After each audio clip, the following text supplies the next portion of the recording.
G'day, freedom lovers. How you going? Mark here, Batty. Oh, I don't know. Which way am I going? Come on, I need some comments. Let me know. Which way do you think I should go? Should I be more the old Aussie me that's, a little bit of the larrikin, or should I be a little bit more professional, suave and sophisticated and just be Mark? I don't know. You tell me. Let me know what you think, because it's all about that user feedback. We're trying to create a network for the people. Also like to remind everyone, please don't forget to click this like button and the subscribe button. It might be even a little heart thing if you're on Twitter. It's hard to keep up with all these social media accounts, but there's a little button down there, and if you click that, that helps me go up into the feed, and more people get to see this amazing content. Please help us out. A little subscribe. And of course, you wouldn't want my daughter to keep eating Texters and whatnot now, would you? Couple of bucks, just whatever you can spare, if you can, that'd be really good. But of course, if you can't, definitely sharing this work out there so everybody else can see it. We've got a very special guest here today. Monica Smit is coming to Townsville. This video is to serve as a little bit of a promo to help you understand a little bit about who she is, where she's coming from, and why she's coming here. So without further ado, let's say g'day to Monica. G'day, Monica. How are ya? I am good. I am just so happy to hear someone say g'day, mate, after being away for so long. I love it. Yeah, it's always good, and it's almost becoming a little bit of a thing we don't hear too much anymore as well. But I think that's what I really like about coming up to North Queensland, is it's so much more Australian and down to earth, and I'm pretty confident that a lot of people are going to be happy to see you when you turn up here on Thursday, the 9th of November at 6:30, 42 Lancaster Street, Garbutt. How's it feel to be coming up to Townsville?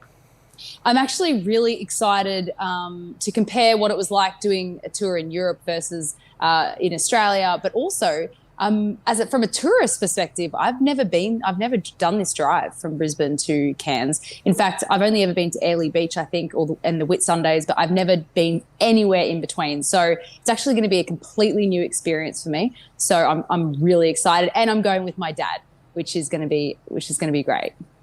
No, awesome. That's good. Nice little family sort of a vacation / working holiday sort of thing, Oh, it'll be more working. He'll be like, Monica, when's the next event? Why haven't you booked one in? Hurry up. What are you doing?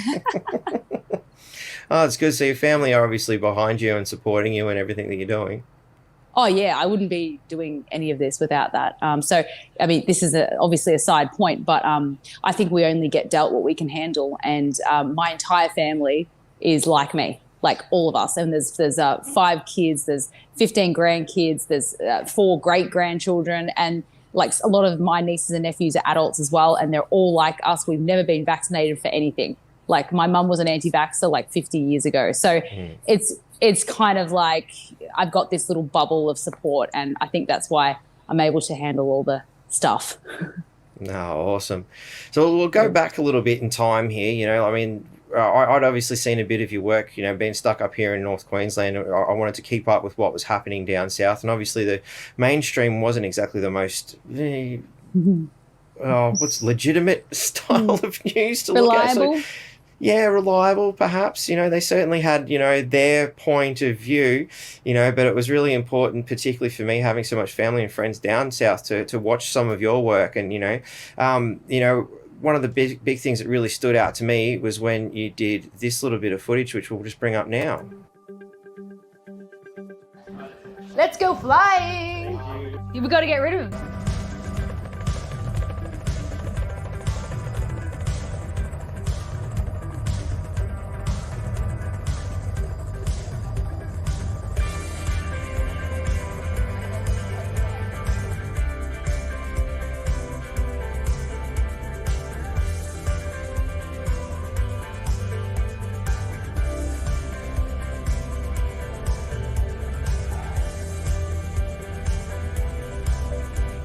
So there's obviously a lot more to that video. I just wanted to give everybody a little bit of a look at what it was. But when I seen those crowd shots, I'm like, wow, how's the media going to spin this? There's only a handful of people there thing after that. And that wasn't the biggest one either.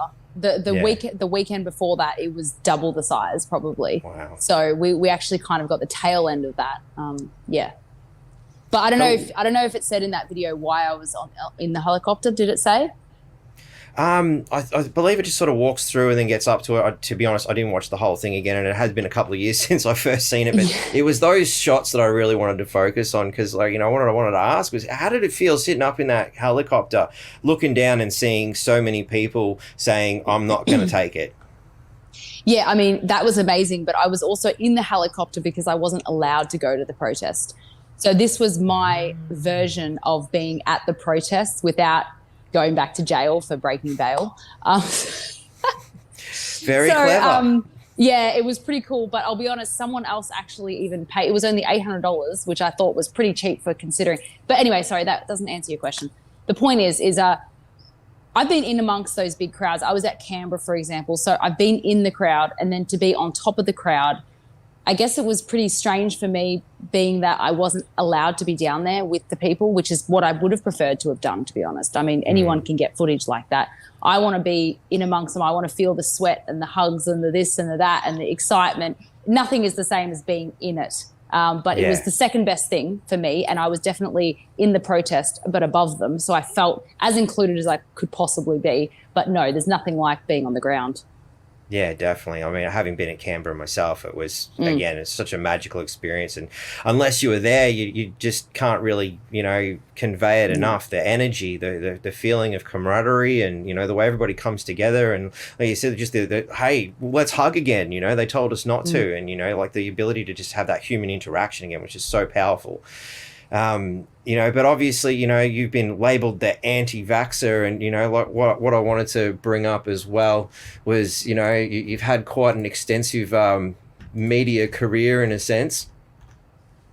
And as I bring up this screen here, see, that way it looks a bit better. How reality TV wannabe became Melbourne anti-vax leader arrested by police, which is a very interesting sentence. I look at it and I'm like, something doesn't work in the way they've worded that to me. But reality TV wannabe, do you want to maybe touch on what they're referring to there?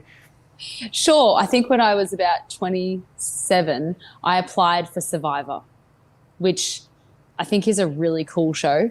It's not like Big Brother. It's not like Farmer Wants a Wife. Not that there's anything wrong with those shows, but I feel like it's a pretty cool show as reality TV shows go. So yes, I did apply for Survivor. I'm not ashamed of it. And I don't know why they keep bringing it up as if it's this horrible history of mine. I think it's because they can't find anything worse about me. Not that that's even bad. Do I like attention? Am I good at talking? Yes, I am. And if I wasn't those things, then I wouldn't be able to do the work I do now. So was I a wannabe TV star? I just wanted to be on Survivor, and I wanted to have a voice, and I've got that. So I'm not really ashamed of it. Yeah, well, it seems like just standing your ground, the media helped platform you in that sense, like articles like this, they're making you that. Is that the way you sort of take it? Or, I mean, that's the way I'm reading it. So I'm not really quite sure who these people's advisors are and what they're actually trying to achieve, because every time they write something bad, it actually helps me. And I used to try to keep that quiet and not say it too much because I didn't really want them to stop, but they just don't care. I think their arrogance actually outweighs their smarts in this sense, that they can't handle someone like me, but there's a lot of other people they slander as well. They can't handle us just going on with life and doing what we do and trying to be influential or whatever. They can't just ignore us. And if I was their advisor, I would say, ignore these people if you want them to go away. In theory, like if you're on the schoolyard playground and you've got someone bullying you, right? If you ignore them, they eventually stop bullying you because they get bored, right? So anyway, I'm kind of going around in circles, but the point is, I think it's their pride and arrogance that can't leave us alone. But they should leave us alone if they actually want us to be more obscure. Yeah, I'm inclined to agree. And, having worked in the mainstream media, I find it interesting the way they do these things. And, they say that they're not biased, but I can't help but feel there is a fair bit of bias that goes in. Having seen, mainstream journalists really show their bias behind screen and then attempt to manipulate that in while pretending that there's some kind of non-bias. Well, I don't think there's any such thing as non-bias. Everybody's got an opinion, no matter how much you might say otherwise. We're not robots. So, you know, and we But I had have other seen ones. journalism with facts. I have seen journalism with like, Monica did this, Monica, then this happened, and there's no fluff, there's no nothing. That's to be a real article. Otherwise, it should be called an opinion piece.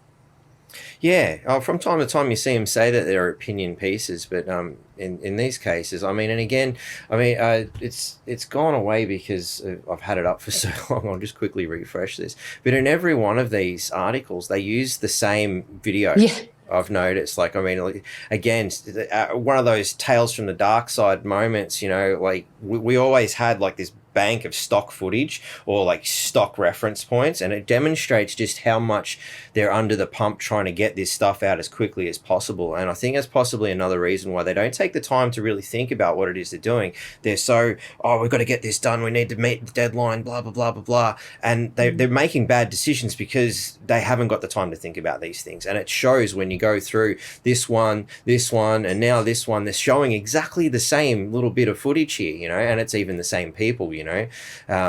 You know, I think this Jack guy pops up a couple of times I see as we go through some of the things, you know. It's really fascinating the way they've done this, but, you know, you've been in the spotlight for quite a while, and now recently they're still coming after you, you know. Apparently you avoided conviction recently. Tell us a little bit about that one. I found that fascinating, where they've charged you, but they didn't convict you. How does that work? Oh, so that was a COVID fine, I think. Yes. So, legal battle. Yeah. In relation to 2 charges of failing to comply with health regulations. Yeah. So that was actually attached to the charge sheet of incitement that put me in prison. So actually those 2 COVID fines were kind of like an end of an era in a sense. So yes, I got found guilty of doing those actions, but that's because I didn't dispute them. I said I was there to protest and I'd do it again. So there's not really anywhere to go from there. And so, of course, she said, well, you're guilty of it. And I'm like, yeah, I am. But you've already been through enough, so we won't charge you. We won't fine you or give you a conviction. So it's probably the best case scenario in the system that we're living in now. And she also gave me 10 minutes to talk about my experiences, which she didn't have to do. So I think there are some good ones out there. Yeah, and in an astounding show of journalism, I believe they actually stated that here in this article when I read through it earlier. It's in there somewhere. If somebody wants to go through and find it, you can see. Just copy that from the page, you'll find it. In fact, you just type your name in pretty much, and these articles just pop up, at least in my search engine. Yeah. And here's one I just unveiled on you that you hadn't actually seen, which was really interesting, you know, because again, it was one of the things that first popped up when I thought, oh, let's have a look at some of the articles so we've got a talking point, you know. And, you know, a leading anti-vaxxer, they still love throwing that thing in there, even though you kind of, you know, say it yourself. Personally, I like to say, you know, we're more like freedom fighters than, you know, anti-vaxxers, because I'm not telling anybody you can't have one. If you want one, go for your life. I don't know. I can't imagine why.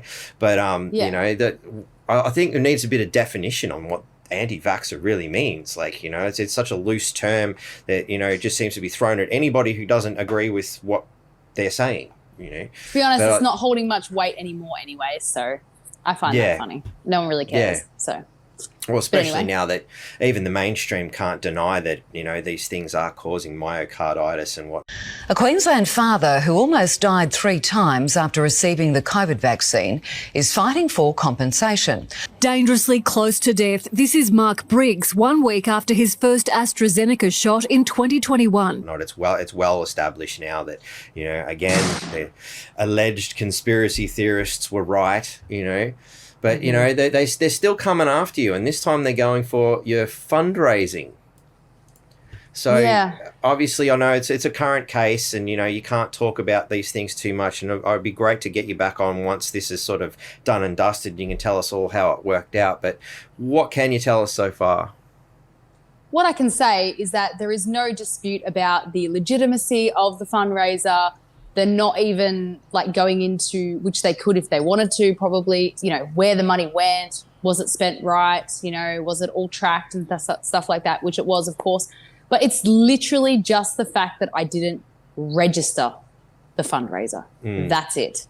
Now, the one thing I can say is, where do you think I was when the fundraiser was started? Exactly. I How the believe you heck? were I couldn't even locked get up. phone privileges, let alone, oh, sorry, can you just print me out this application form from the Consumer Affairs Victoria website and bring it to my cell, please? And then can you scan it? Like, come on, it's not a hotel room. Like, Yeah. oh, it's hilarious, really. Oh yeah. Yeah, it's the great thing is, and this is how I see the silver linings in it. You probably might have watched part of the video anyway, but I've just got my book. It's just been released. The media's been pretty quiet about me.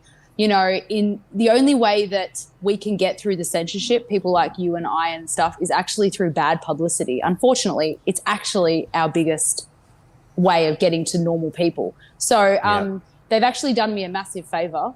And that night I had lots of book sales. When I say lots, I mean a couple of dozen, not like thousands here. Yeah. But, so it actually works against them.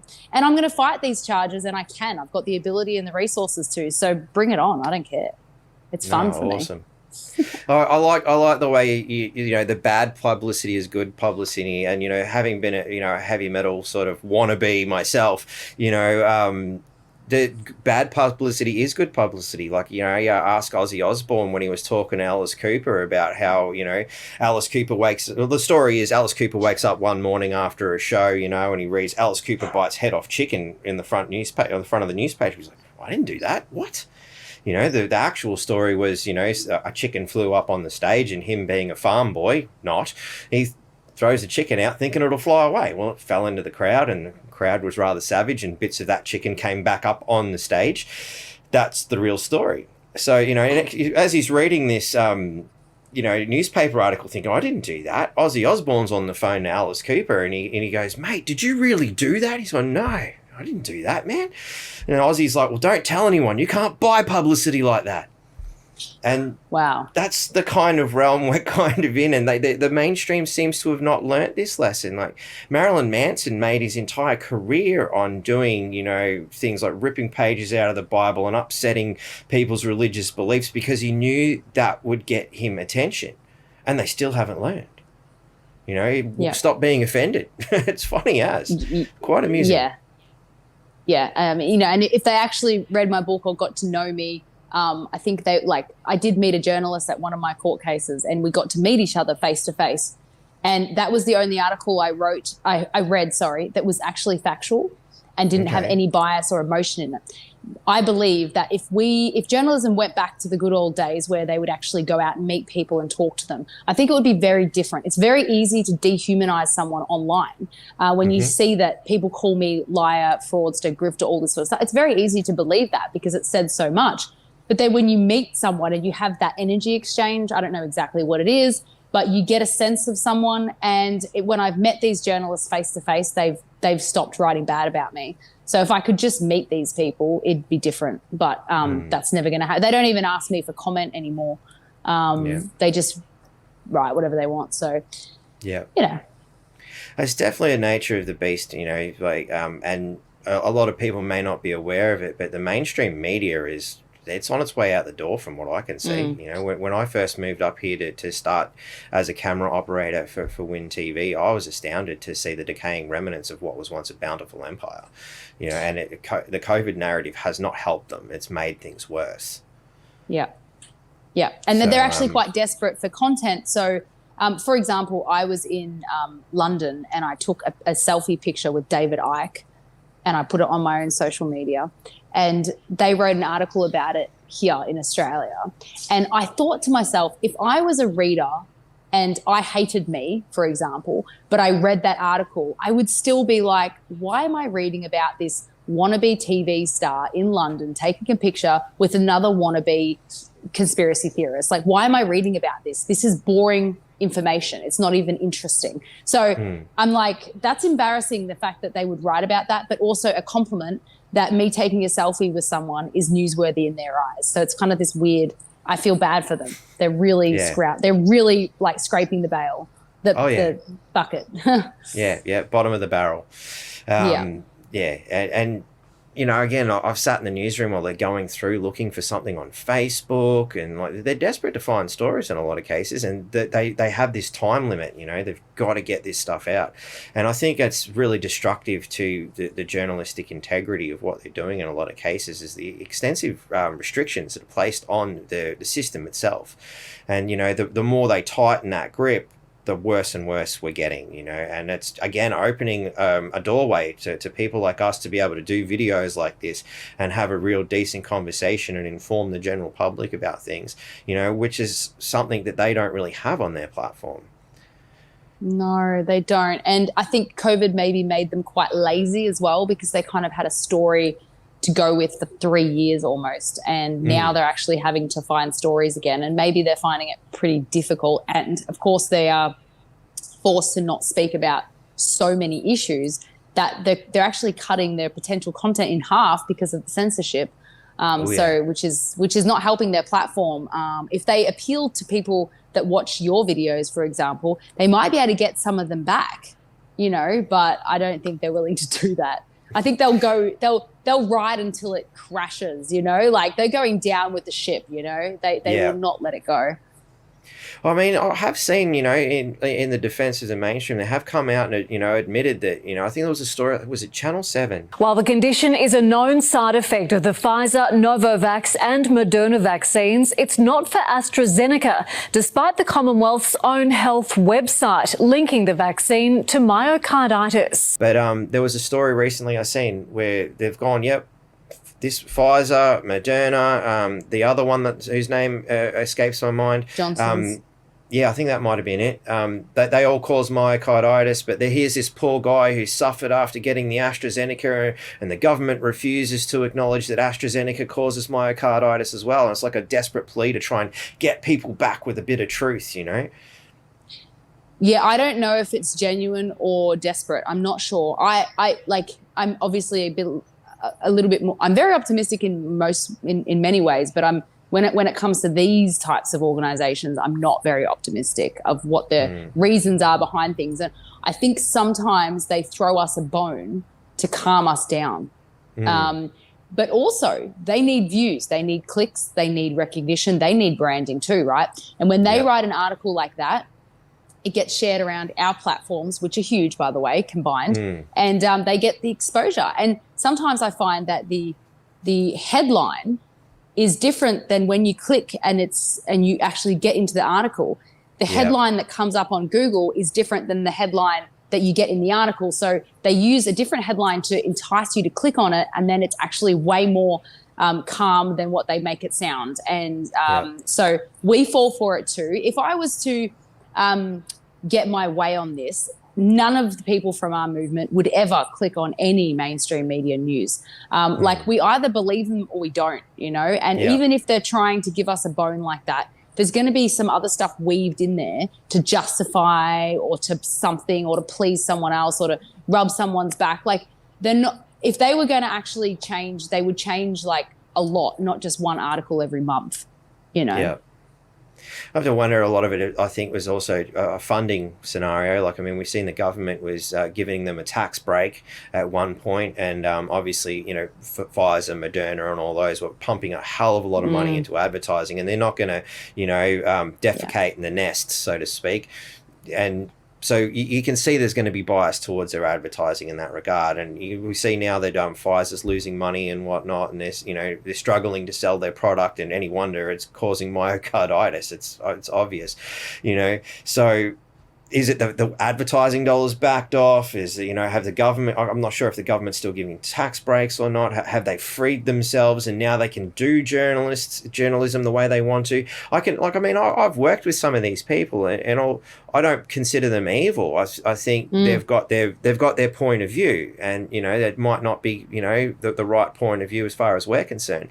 But, you know, generally, they're not going out there sacrificing babies and all this like some people might think. You know, they're still human beings, and they probably just think that what they're doing is the right thing. But I think even now, it's you can't deny it. You have to see the results for what it is, and surely their journalistic integrity and their whatever part of their decent humanity is still left after what they've been forced to do is giving rise, I would hope. Yeah, I mean, they must know that the public have lost a lot of faith in them. I mean, of course, there's a percentage of people that watch the news all day, every day and believe it. But that number, I mean, if you look at statistics, surely they can see a decrease in viewership, clicks, audience, everything like that. So and instead of, internalizing, well, what's wrong? What are we doing wrong? Blah, blah, blah, blah. It seems like most of the time they're just doubling down. So they must be getting funding from either like rich people that benefit from the lies and the manipulation, or there must be something else, because it's really expensive to run these types of websites and these types of programs. It's very expensive, staff and all this sort of stuff. Like, I just don't know, like, who's paying to read these articles and how are they, like, I don't know. It doesn't add up to me how they're still around, some of them.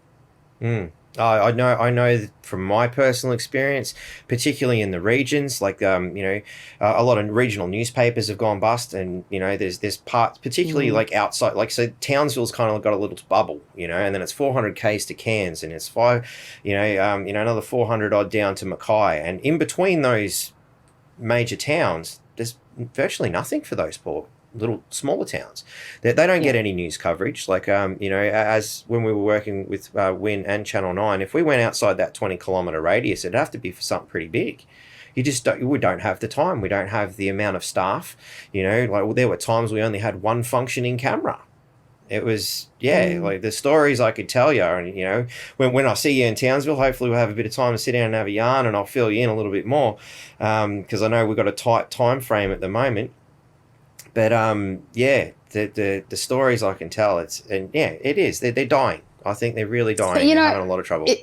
What I'd love to see is, I would love to see them stay around, but just become real journalists again. That would be my ideal situation. I mean, I don't want all the authority organisations and the government and the mainstream media to just crash and have to be rebuilt from the ground up.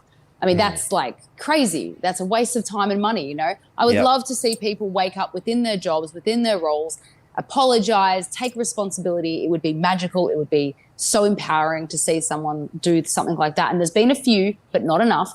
So I am not against mainstream media as a industry. I just hope that they evolve to continue their viewership so that they can, not be so biased and actually do their job, because real journalism is fantastic and it's a lot of work, and it takes a certain personality to be able to knock on doors and be investigative and things like that. We're really missing that. I would love people to go into Aboriginal villages and ask about The Voice, not paid government lobby groups, but actual investigative journalists and things like that. We need that sort of stuff. So I hope that they have a change of heart. Well, if they don't, that's kind of what I'm doing. So, I mean, again, my philosophy, so to speak, is to keep thanking these people. I want to keep thanking the government for being tyrannical. They've brought us together. We wouldn't be having this conversation had they not done what they've done. Absolutely. I keep thanking the mainstream media for not doing your job properly. It gives plenty of space for me to get out there and do your job right and show the people how it should be done. And hopefully, I mean, that does inspire others to get in, and maybe even the systems themselves to go, hang on, we need to rethink our strategy here. We're failing bad. Because I did actually go out to the Indigenous and ask them about whether they wanted the yes or no, and I'll shoot you a link to that video. You might enjoy it, and do their job for them in that regard, because they didn't get out there and do that. Quite often they just go to the experts, or the alleged experts, and then regurgitate the narrative without even having questioned them thoroughly. I know. Well, it's easier. Oh, yeah. And I love what you said, and that's definitely, it's part of my talk actually, is, we've become stronger people, better people. We've met new people because of COVID. So I think it's time that we actually be almost grateful for it, and also not greedy either, because we woke up so many people and we created so many communities. Like, just calm down. We did good. Like, we don't have to try and wake up every single human being. Let's work with what we've got now, wait for the next crisis, and then we can grow. But I really think we're in a time of preparation as opposed to action.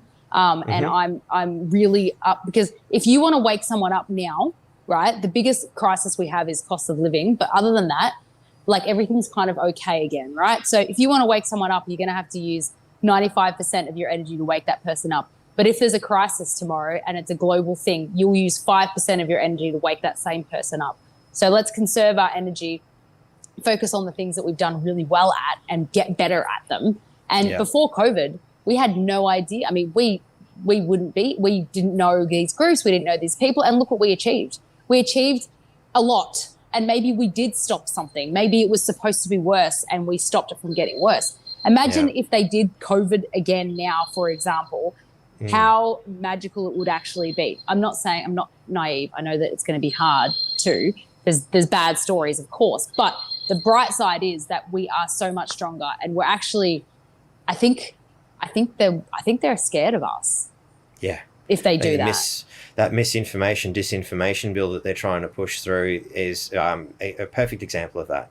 You know, bring it on. I'll stand on the corner of a street with my sign, and I'll do so. I don't care. Like, this sort of stuff just makes me laugh because it makes them look so stupid. Yeah, they're burying themselves. Desperate. Yeah. It is what it is, But I mean, and I mean, to extend on that, you know, it's not really the time to get around waking people up, but does seem to be a great time for people like us to connect, because I mean, this is the first time we've actually sort of met, which I think, you know, we've had 10-minute phone call at best, and hi, I'm this, let's have a yarn and promote your event, and here we are doing this now. So, you know, it's and it's amazing how quickly it's happening. The same with the Cafe Locked-Out guys when they came to town. You know, next thing I know, I'm presenting on their podcast as well. Things are just happening so fast, and this connection between us all, you know, is just amazing. I don't specialize in waking people up at all. I'm actually all about the echo chamber. Because for me, I believe that there's not going to be one campaign or one hashtag or one meme that's going to wake up millions of people. It's going to be individuals speaking to the individuals that trust them in a way that is compatible with that person. It's not going to be me. They don't know who I am, for example. So I'm all about I call it the freedom family, hoping that catches on over the years, who knows. But I get so much inspiration from other people in the freedom family because they've all had different experiences and they all inspire me differently. And I just toured Europe. I had 23 events in 16 different countries. So I have met the freedom family from all different cultures, all different walks of lives, ages, jobs, etc. I can speak on authority about the generalizations within the freedom movement. I know what we're about. And I can do that because I've spent the time to visit all these different people. I've hugged them, stayed at their house, broke bread with them, you know, that sort of thing. Not just like on a stage, hi, bye, I'm Monica, I'm so great, I'm going to leave now. No. I'm talking like 20 people in a house in that comfort zone sort of situation. And that's what I want to do in Australia. And I can impart the empowering information that I've gotten from overseas with Australia. And I just want people to feel more connected than ever and know that the freedom family is actually a lot bigger than you know. And that's mostly because freedom people don't like top-down hierarchies, okay? They've got their freedom group in their little village and they've got their gardens, and they don't have a Telegram group because they don't want anyone to know about them. These groups are everywhere. And when shit hits the fan, they're all going to be out. Don't worry. And it's going to be actually amazing. So there's more people than we know is part of that. I know we're running out of time here. Can you touch on quickly what the people are going to get when they come to visit you? This is the first time I've had the confidence to actually sort of take the stage for half an hour or so, and I've gotten that confidence through going through Europe. But you're going to leave feeling, from what I understand from my feedback, is definitely empowered and inspired to stay strong for whatever comes next. And I'm going to make you feel a part of something bigger than your local community. But of course, I'll have my book there as well, which some people want to buy, and I can sign them and whatnot. But it is just a very positive, you know, a lot of feedback I got from people in Europe was that they're used to the events being quite negative and all doom and gloom. But everyone was always very uplifted, they said, after my talk. So it is different to maybe some of the other events you've been to. And I definitely have, being on the front line of Victoria's freedom movement, having an organisation with 8 staff and lawyers to help people and phone lines, I can speak with authority on a few things that I've learnt that I think I can pass on to people in their local communities and how to keep their grassroots communities alive and things like that. So it's quite diverse, to be honest. and it'll change a lot along the way. But all I can promise you is that you will leave the event feeling better than when you got there. That's my mission, and I think I can do it. Awesome. And, here's the details for those who are, interested in coming along. I know I'll be there with bells on. I'm dying to hear what you got to say, and maybe even see if I can get a signature on a copy of that book. I'm very curious to read that myself too. And I know you also got some a tour date in Cairns. I believe it's a week after, 14th, if memory serves me correctly. But you can turn over to Dennis at Awakening Health. I believe you've hopefully going to have contact with him if you haven't already to have a bit of a yarn there. So if anybody wants to see a little bit more, you can go check out Dennis's work at Awakening in Health for perhaps another interview if you've got the time, hopefully. Yeah, and there's there's events being put into the calendar every day, so it's filling up. It's filling up. So even if you don't live in those areas that you just mentioned, just go to monicasmit.com, see the events, and there might be one closer to you. And just check every day if you want, because there's going to be new events coming up all the time. Awesome. Well, I know you're keen to move along. You're a very busy lady and whatnot, so I will leave you there, and thank you very kindly for coming and having a chat with us. Thanks, mate. I'll see you soon. Yeah, I will see you next week. Yeah. Well, that was Monica Smit. Thank you very much for watching. Please like the video, subscribe it, share it around. There's lots of people that probably want to come and see what she's got to say, hear her amazing adventures overseas, and tales of what it's like in the freedom movement under Dictator Dan and whatnot. If you've enjoyed this video, please don't forget to give it the like or the little heart symbol, the thumbs uppy thing, whatever it is we've got down there. Please drop a comment. Did you enjoy it? Did I do a good job? Do I suck? I don't know. What can I do to make this a little bit better? Your suggestions is how I learn. So help me help you. If you've really enjoyed this video though, please help my daughter. She's starving. She's so hungry. She's eating Texters. We need to, get some food into this poor child's belly. Couple of bucks would really be appreciated if you can spare it, of course. I don't want you to starve. I don't want you eating Texters either.